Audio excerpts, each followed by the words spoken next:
नमस्कार, news India देख रहे हैं आप और आपके साथ मैं हूं सुरभि तिवारी। वक्त हो चला है देवभूमि की खबरों का। सबसे पहले एक बड़ी खबर आपको बता दें कि सीएम धामी ने मुख्यमंत्री आवास से ऑनलाइन राशि वितरित की। मुख्यमंत्री स्वरोजगार योजना के तहत 3,848 लाभार्थियों को लाभ पहुंचाया गया। कुल 33.22 करोड़ रुपए सीधे बैंक खातों में ट्रांसफर किए गए। तो लक्ष्य युवाओं को नौकरी देने वाला बनाना है, ये सीएम धामी की ओर से कहा गया है और अब तक 35,000 से ज्यादा लाभार्थी इससे जुड़ भी चुके हैं। सीएम ने योजना को आत्मनिर्भर उत्तराखंड की मजबूत नींव बताया। मुख्यमंत्री पुष्कर सिंह धामी ने मुख्यमंत्री आवास से ऑनलाइन के जरिए ही मुख्यमंत्री स्वरोजगार योजना के तहत 3,848 लाभार्थियों के बैंक खातों में 33 करोड़ 22 लाख रुपए की धनराशि का वितरण किया। इस अवसर पर मुख्यमंत्री ने कहा कि राज्य सरकार का लक्ष्य युवाओं को नौकरी मांगने वाला नहीं बल्कि नौकरी देने वाला बनाना है। मुख्यमंत्री स्वरोजगार योजना ने पलायन रोकने, रिवर्स माइग्रेशन को बढ़ावा देने और स्थानीय स्तर पर रोजगार सृजन में अहम भूमिका निभाई है। उन्होंने बताया कि योजना के तहत विनिर्माण इकाइयों के लिए 25 लाख रुपए और सेवा साथ ही व्यापार क्षेत्र के लिए 10 लाख रुपए तक उधार की सुविधा दी जा रही है, जिसमें 15 से 25% तक सब्सिडी का प्रावधान है। अब तक 35,000 से अधिक लाभार्थी इस योजना से जुड़ चुके हैं और लगभग 65,000 नए रोजगार सृजित हुए हैं। मुख्यमंत्री ने योजना को आत्मनिर्भर उत्तराखंड की मजबूत नींव बताते हुए लाभार्थियों से संवाद भी किया।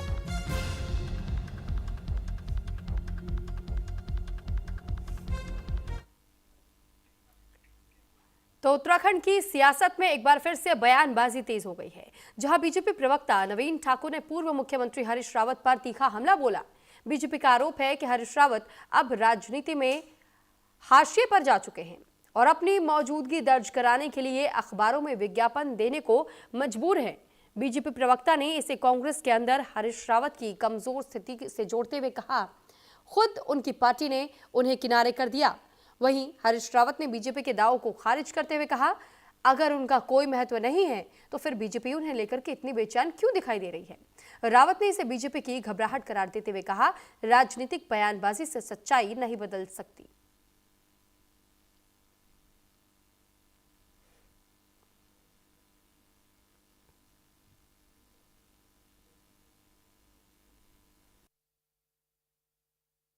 देखिए, हरीश रावत का खुद का सुपड़ा जो है इस प्रदेश की राजनीति से साफ हो चुका है।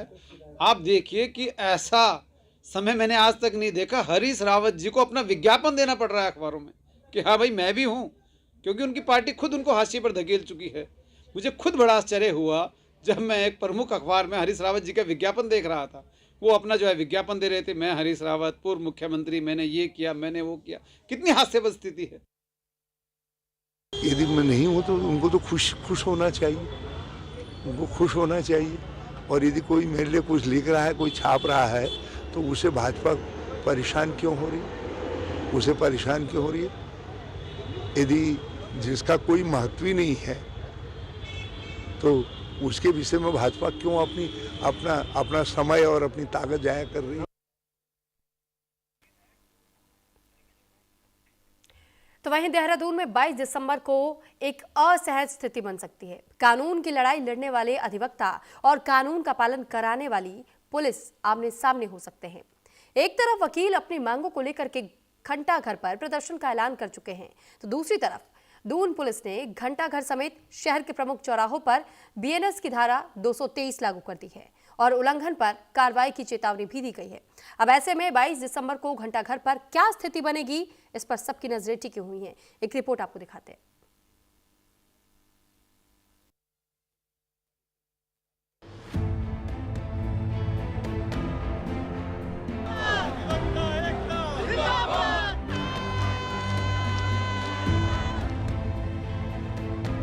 पिछले 1 महीने से बार एसोसिएशन के बैनर तले अधिवक्ता अपनी मांगों को लेकर हरिद्वार रोड स्थित नए न्यायालय परिसर के सामने प्रदर्शन कर रहे हैं। इस दौरान बार एसोसिएशन और प्रशासन के बीच कई स्तरों पर बातचीत भी हुई, लेकिन आश्वासन के अलावा अभिवक्ताओं की मांगों पर कोई ठोस निर्णय नहीं लिया गया।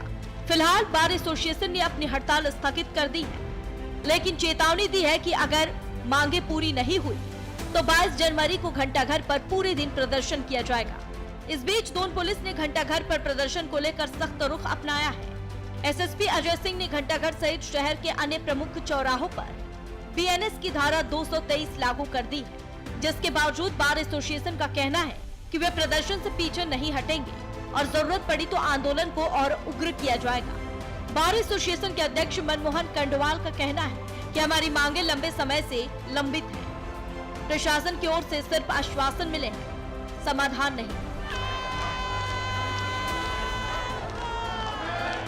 घंटाघर पर धारा 223 लगाए जाने के बावजूद हम 22 दिसंबर को शांतिपूर्ण प्रदर्शन करेंगे। अगर इसके बाद भी हमारी मांगे नहीं मानी गई तो आंदोलन को और तेज किया जाएगा। देखिए हम नहीं चाहते कि हमारा अधिवक्ता कोई परेशान हो। कामकाज चल रहा है, लेकिन धरने की भी रणनीति बन रही है। अब आपको मैंने बता दिया कि 22 तारीख को हमारा घंटाघर का घेराव है सुबह से शाम तक, और जब हम सुबह से शाम तक वहाँ पे बैठेंगे तो हमें जो है जनता को परेशान नहीं करना था।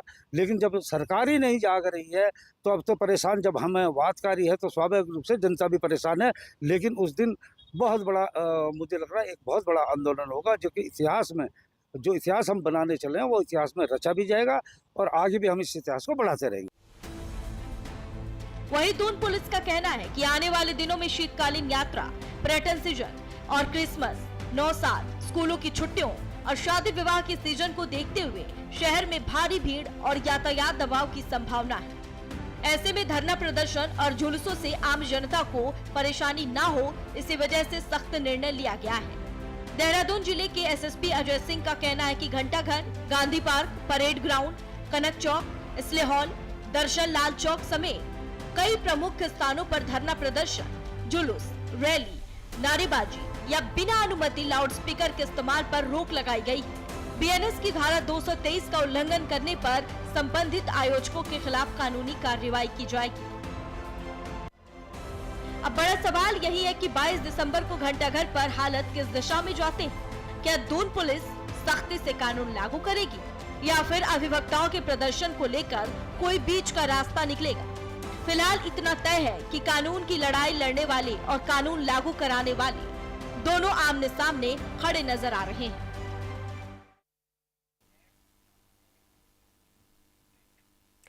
तो मनरेगा का नाम बदलने पर केंद्र सरकार के फैसले के विरोध में कांग्रेस अल्मोड़ा के कार्यकर्ताओं ने कांग्रेस जिला अध्यक्ष भूपेंद्र सिंह भोज के नेतृत्व में केंद्र सरकार का पुतला दहन कर जोरदार प्रदर्शन किया। कांग्रेस जिला अध्यक्ष भूपेंद्र भोज ने कहा कि मनरेगा महात्मा गांधी जी के विचारों, ग्रामीण गरीबों के अधिकार और सम्मान से जुड़ी योजना है। इसका नाम बदलना केवल एक योजना नहीं बल्कि गांधी जी की विचारधारा और गरीब मजदूरों के हक पर सीधा प्रहार है। कांग्रेस पार्टी इस जन विरोधी और अलोकतांत्रिक निर्णय का पुरजोर विरोध करती है। भारतीय जनता पार्टी की केंद्र सरकार के द्वारा जिस तरह से मनरेगा योजना का नाम बदलने का काम किया गया और जो हमारे देश के राष्ट्रपिता महात्मा गांधी के नाम को जिस तरह से उसमें से हटाने का काम उनके द्वारा किया गया, उस योजना को बदलने का काम किया गया, जो कि बड़ा दुर्भाग्यपूर्ण है। और जो एक गोडसे के समर्थक लोग आज जो केंद्र सरकार में बैठे हुए हैं, इनके द्वारा जो हमारे देश के जो स्वतंत्रता के आंदोलन में जिनका महत्वपूर्ण योगदान रहा, आज जो जिनको पूरा विश्व मानता है, उस व्यक्ति का नाम इनके द्वारा बदलने का काम किया गया। और जिस तरह से वो योजना जो थी मांग के आधार पे जो है लोगों को काम दिलाने का काम करती थी, और आज उस योजना का नाम बदलने का भी काम किया गया। केंद्र सरकार के खिलाफ मनरेगा का नाम परिवर्तन करने के संदर्भ में आज धरना प्रदर्शन किया जा रहा है। केंद्र सरकार द्वारा कोई ऐसे विशेष कार्य तो नहीं किए जा रहे हैं, जो पुरानी योजना है उनके नाम परिवर्तित करके उसका झूठा श्रेय लेने का काम किया जा रहा है, जिसका हम पुरजोर विरोध कर रहे हैं। तो उत्तराखंड सरकार के जन जन की सरकार और जनता के द्वार कार्यक्रम के तहत हरिद्वार में ब्लॉक स्तर पर सम्मान शिविरों की शुरुआत की गई, जहां मुख्यमंत्री पुष्कर सिंह धामी के निर्देशन में चलाए जा रहे इस कार्यक्रम में प्रशासन जनता की समस्याओं के समाधान के लिए गांव-गांव पहुंच रहा है। और इसकी शुरुआत बहादुराबाद ब्लॉक से की गई, जहां जिलाधिकारी मयूर दीक्षित के साथ उप जिलाधिकारी सहित करीब 25 विभागों के अधिकारी मौजूद रहे। बता दें कि इस शिविर में दूर दूर से लोग अपनी समस्याओं को लेकर के पहुंचे। लाभार्थियों ने बताया कि उन्हें पहले भी योजनाओं का लाभ मिला है, लेकिन इस बार वे पेंशन और कई सरकारी योजनाओं से जुड़ी जानकारी लेने आए हैं। शिविर में महिलाओं की सक्रिय भागीदारी भी देखने को मिली, जो लंबे समय से महिला उत्थान से जुड़ा काम कर रही हैं। इन महिलाओं ने भी शिविर के जरिए मिली सुविधाओं की सराहना की है।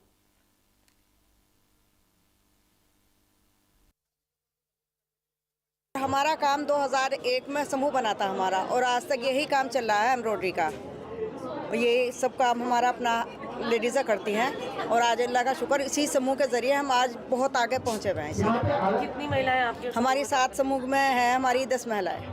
अभी क्या हमारा हैंडवर्क का काम है ये चीज़ें हैं, ये है हमारा ये खुद करा हुआ है? ये खुद का करा हुआ है सब। ये चीज़ें हैं सब हमारी अपनी बनाई हुई है। लाभ काफ़ी चीज़ का मिल चुका है। वैसे जैसे हमने मकान के लिए एप्लीकेशन डाली थी, हमें मकान का भी लाभ मिला है। कल सर्वे के लिए आ रखे थे सर, तो वो हमारा मकान देख के गए, और हमारी जो महिलाएं उन्हें भी काफ़ी लाभ है। जैसे कि योजनाएं काफ़ी सारी, हमने भी मशरूम की ट्रेनिंग दी थी और जूट की भी दी है। मेरी महिलाओं को भी काफ़ी लाभ हुआ है उसमें। अब मेरी महिलाएं सोच रही कि जिनके पापा डेथ हो चुके हैं, जिनके पापा की उनके कोई भाई भी नहीं है, उन्हें लाभ चाह रहा था कि उनका मकान मिल जाए। जी के निर्देशों के क्रम में आज से पूरे जनपद में जन जन की सरकार जन जन के द्वार कार्यक्रम शुरुआत की जा रही है। और आज 17 दिसंबर को आप देख सकते हैं कि यहाँ पे बाजरा ब्लॉक में कार्यक्रम शुरू किया जा रहा है, जिसमें कि करीबन 25 डिपार्टमेंट यहाँ पर उपस्थित हैं, और वो उनके द्वारा जो स्थानीय समस्या है उसको लेकर यहाँ पर विभिन्न स्टॉल्स आदि लगाई गई हैं, टेबल्स लगाई गई हैं, जिसमें कि उनके विभागीय अधिकारी, फील्ड लेवल के कर्मचारी मौजूद हैं। तो दिल्ली के रामलीला मैदान में कांग्रेस की महारैली के बाद से अब सियासी चर्चाएं तेज हो गई है। सवाल ये उठ रहा है कि क्या दिल्ली में दिखाई गई कांग्रेस की ताकत का असर उत्तराखंड की राजनीति और आगामी 2027 के विधानसभा चुनाव पर भी पड़ेगा? क्या दिल्ली की गूंज पहाड़ तक पहुंचेगी, या फिर उत्तराखंड कांग्रेस की सियासत पूरी तरह प्रदेश अध्यक्ष गणेश गोदियाल के कंधों पर ही टिकी हुई है? इन्हीं सवालों का जवाब तलाशती है हमारी खास रिपोर्ट।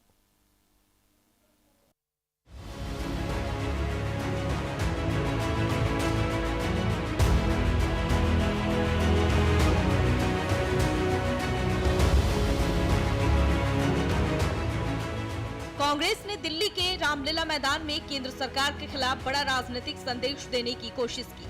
वोट, लोकतंत्र और संविधान की रक्षा जैसे मुद्दों को लेकर कांग्रेस एक बार फिर सड़कों पर उतरी। राष्ट्रीय स्तर पर पार्टी ने आक्रामक तेवर दिखाए, लेकिन बड़ा सवाल यही है कि क्या इस राष्ट्रीय आंदोलन का सीधा असर उत्तराखंड जैसे पहाड़ी राज्य पर भी दिखाई देगा? उत्तराखंड में कांग्रेस लंबे समय से सत्ता से बाहर है। पिछले विधानसभा चुनाव में संगठनात्मक कमजोरियां और आपसी खींचतान पार्टी पर भारी पड़ी। अब 2027 की तैयारी के बीच कांग्रेस एक बार फिर खुद को मजबूत करने की कोशिश में जुटी है। प्रदेश कांग्रेस की कमान इस वक्त गणेश गोदियाल के हाथों में है, जिन्हें एक जमीनी नेता माना जाता है और जो संगठन को बूथ स्तर तक मजबूत करने की बात कर रहे हैं। लेकिन सवाल यही है कि क्या दिल्ली में उठे राष्ट्रीय मुद्दे उत्तराखंड की स्थानीय राजनीति से जुड़ पाएंगे, जिसको लेकर कांग्रेस के प्रदेश प्रवक्ता शिषपाल सिंह बिष्ट का कहना है कि दिल्ली में जो ऐतिहासिक महारैली हुई है, उसमें जिस तरह से कांग्रेस का कार्यकर्ता और आम जनमानस जुड़ा, उससे पार्टी के कार्यकर्ताओं का आत्मविश्वास कई गुना बढ़ा है। आज संविधान खतरे में और ये लड़ाई लोकतंत्र को बचाने की है। इस रैली का सकारात्मक संदेश पूरे देश के कांग्रेस कार्यकर्ताओं और आम लोगों तक पहुंचा है, और इसका असर आने वाले विधानसभा समेत तमाम चुनाव में जरूर देखने को मिलेगा। दिल्ली की जो ऐतिहासिक महारैली हुई है वोट चोर गद्दी छोड़ के को लेकर के, उसमें जिस तरीके से कांग्रेस का कार्यकर्ता जुटा, आम जनमानस ने भी जो है रैली को हाथों हाथ लिया, इससे निश्चित तौर पर जो है कांग्रेस के कार्यकर्ता का आत्मविश्वास जो है 4 गुना बढ़ा है। और जिस तरीके से देश में आज संविधान खतरे में है, लोकतंत्र खतरे में है, निश्चित तौर पर ये महारैली इस लोकतंत्र की लड़ाई में जो है प्राण फूंकने का काम कर। हालांकि उत्तराखंड की सियासत हमेशा स्थानीय मुद्दों के इर्द गिर्द ही घूमती रही है। पलायन, रोजगार, सड़क, स्वास्थ्य और शिक्षा, यही वे मुद्दे हैं जिन पर यहाँ की जनता अपना फैसला करती है। वही सत्ताधारी बीजेपी कांग्रेस की दिल्ली रैली को पूरी तरह खारिज कर रही है। बीजेपी के प्रदेश प्रवक्ता नवीन ठाकुर का कहना है कि कांग्रेस की रैली का असर न देश में पड़ेगा और न ही उत्तराखंड विधानसभा चुनाव में। कांग्रेस का शीर्ष नेतृत्व हो या जमीनी कार्यकर्ता, सभी हताश और निराश नजर आ रहे हैं। ये साफ है कि कांग्रेस की यह रैली हताशा की रैली थी। उत्तराखंड में 2027 के विधानसभा चुनाव में बीजेपी एक बार फिर हैट्रिक लगाने जा रही है। देखिए, कांग्रेस की रैली का उत्तराखंड छोड़िए पूरे देश में एक विधानसभा तक में फर्क नहीं पड़ने वाला है। कांग्रेस का शीर्ष नेतृत्व तो हताश है ही। आपने इस रैली में देखा कि कांग्रेस का आम कार्यकर्ता भी कितना हताश है, निराश है और मानसिक रूप से जो है बीमार हो चुका है।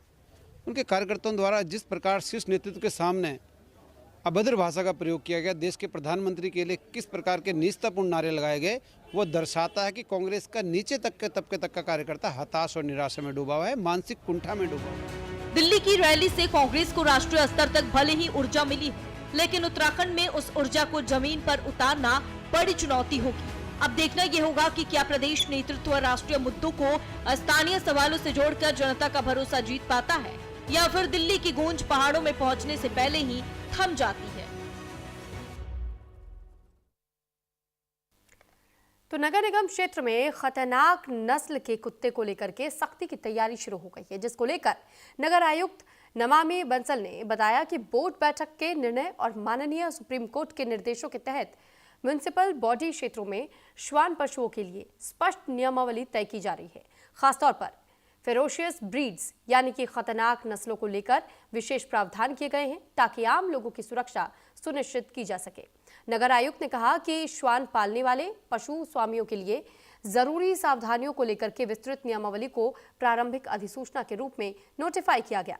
इस पर आपत्तियों और सुझावों के लिए समय दिया गया है। साथ ही स्पष्ट किया गया है कि तय किए गए सुरक्षा मानदंडों का उल्लंघन करने पर सख्त से सख्त कार्रवाई की जाएगी।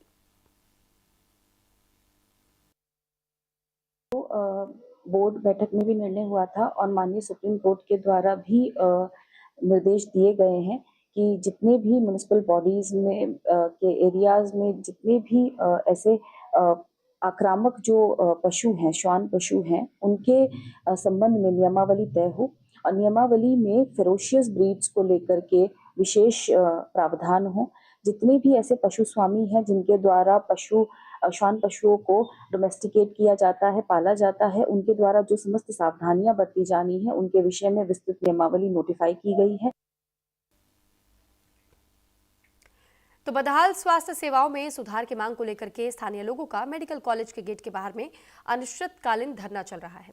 अब गांधी पार्क अल्मोड़ा में शुरू कर दिया गया है ये धरना दे रहे लोगों की मांग है कि मेडिकल कॉलेज में 6 एम्बुलेंस, जन औषधि केंद्रों में दवाइयां और स्वास्थ्य सेवाओं में सुधार की मांग, अल्ट्रासाउंड की व्यवस्था जब तक नहीं हो जाती उनका धरना जारी रहेगा।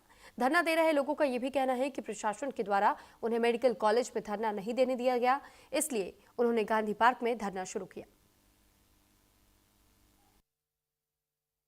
जो अल्मोड़ा में मेडिकल कॉलेज है उसमें अल्ट्रासाउंड की बिल्कुल दिक्कतें हो रही है। कार्डियोलॉजिस्ट वहाँ पर नहीं है, नेफ्रोलॉजिस्ट वहाँ पर नहीं है, रेडियोलॉजिस्ट वहाँ पर नहीं है। तो इन मुद्दों को लेकर के हम कल मेडिकल कॉलेज का घेराव करने के मेडिकल कॉलेज में हम शांतिपूर्ण तरीके से धरना प्रदर्शन कर रहे थे।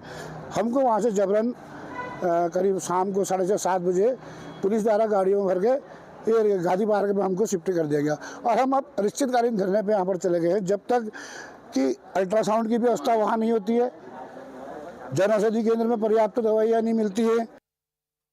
बेस अस्पताल के गेट के पास में ही धरना दे रहे थे, परंतु वहाँ पे प्रशासन द्वारा हमको हटाया गया और वहाँ से हमको धक्का मारकर गाड़ियों से यहाँ भेजा गया। हम अब अनिश्चितकालीन धरना के लिए यहाँ गांधी पार्क पर चौखान पाटा बैठे हुए हैं और हमारी जो मांगे हैं वो ये है कि जो अल्ट्रासाउंड की व्यवस्था है वो किया जाए, जो अतिरिक्त पद है डॉक्टरों की भर्ती किया जाए। जो मेडिकल कॉलेज में बच्चे पढ़ने आए हैं, जिस विद्यालय में टीचर नहीं होंगे तो वो बच्चे पढ़ क्या रहे, एक बहुत बड़ा विषय है। तो रुद्रपुर के महापौर विकास शर्मा ने दरियानगर की न्यू शांति कॉलोनी में नाला और सीसी सड़क निर्माण सहित कई विकास कार्यों का शिलान्यास किया। कार्यक्रम में वार्ड निवासियों ने उनका स्वागत किया। इस दौरान महापौर ने कहा कि नगर निगम ने 9 महीने में 4 बड़े पुरस्कार हासिल करते हुए करोड़ों रुपए के काम धरातल पर उतारे हैं। उन्होंने बताया कि 25 दिसंबर को मुख्यमंत्री पुष्कर सिंह धामी लगभग 33 करोड़ की विकास योजनाओं की सौगात रुद्रपुर को देंगे। उन्होंने कहा कि शहर को मॉडल बनाने के लिए जरूरी कदम उठाए जा रहे हैं। अतिक्रमण और नशे के अवैध कारोबार के खिलाफ अभियान तेज है और आगे भी जारी रहेगा। नगर निगम ने 8 आयुष्मान हेल्थ सेंटर शुरू किए हैं और 70 से ज्यादा प्रस्ताव पर जल्द काम शुरू होगा। बता दें कि दोनों कार्यक्रमों में बड़ी संख्या में स्थानीय नागरिक और जनप्रतिनिधि मौजूद रहे। वार्ड नंबर 37 और वार्ड नंबर 16 में एक सड़क और एक नाले का उद्घाटन किया है और ये बरसों बरस से यहाँ सड़क नहीं बनी थी, पहली बार ये सड़क बनने जा रही है। लोग काफ़ी लंबे समय से इस सड़क के बनाने की मांग कर रहे थे और अब ये सड़क बनकर पूर्ण हो जाएगी। इसके अलावा भी नगर निगम विकास के कार्यों को लगातार तेजी कर रहा है, गति दे रहा है।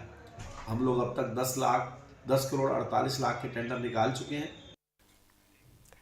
तो हाईकोर्ट नैनीताल के निर्देशों के अनुपालन में परिवहन विभाग अब बड़ी कार्रवाई की तैयारी में है, जहां आदेश के तहत प्रदेश में 7+1 सीटर विक्रमों का संचालन पूरी तरीके से प्रतिबंधित कर दिया गया है।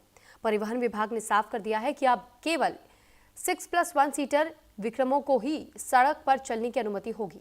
इस संबंध में जानकारी देते हुए आरटीओ प्रवर्तन अनिता चमोला ने बताया है कि 7+1 सीटर विक्रम नियमों के लिए खिलाफ है और इनके संचालन से सड़क सुरक्षा पर भी खतरा बढ़ता है। ऐसे में अगर प्रतिबंध के बावजूद कोई विक्रम संचालित होता पाया गया तो फिर उसके खिलाफ सख्त कार्रवाई की जाएगी।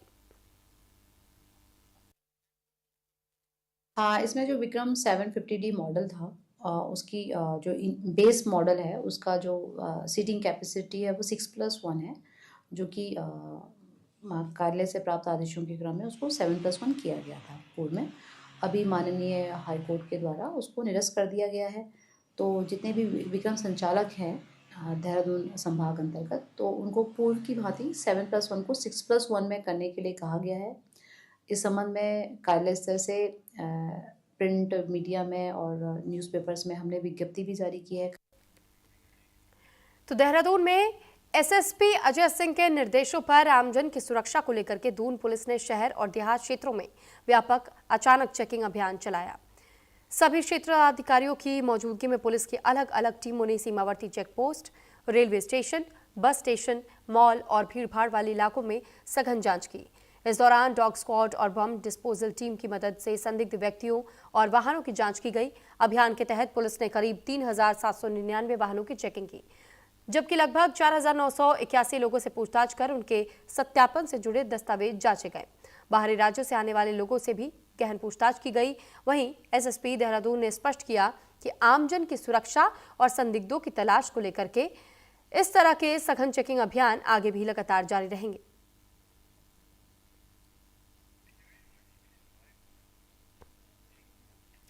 तो वहीं हरिद्वार में पुलिस को ऑपरेशन रिकवरी में बड़ी सफलता मिली है, जहां पुलिस ने कार्रवाई कर 100 खोए हुए मोबाइल फोन बरामद कर लिए। बरामद मोबाइल की कुल कीमत करीब 50 लाख रुपए आंकी गई। कार्रवाई CEIR पोर्टल के जरिए की गई। बता दें कि पुलिस 26 मोबाइल मालिकों को फोन कुरियर सर्विस से भेजेंगी और वहीं मोबाइल मिलने पर लोगों ने हरिद्वार पुलिस का धन्यवाद किया। मामला नगर कोतवाली क्षेत्र का बताया जा रहा है।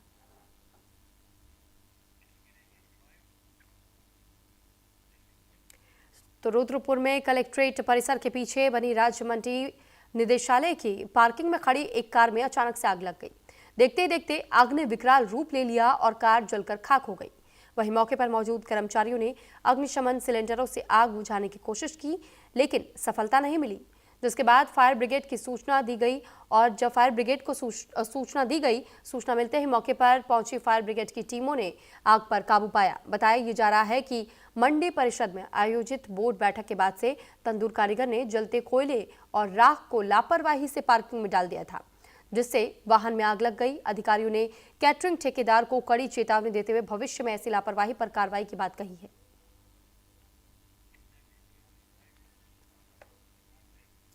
तो हरिद्वार में ज्वालापुर पुलिस ने नशा तस्करों पर बड़ी कार्रवाई को अंजाम दिया, जहां पुलिस ने चेकिंग के दौरान एक आरोपी को गिरफ्तार किया, जिसके कब्जे से भारी मात्रा में स्मैक बरामद की गई। बता दें कि वरिष्ठ पुलिस अधीक्षक के निर्देश पर ड्रग्स फ्री देवभूमि मिशन के तहत पुलिस टीम ने कार्रवाई को अंजाम दिया है।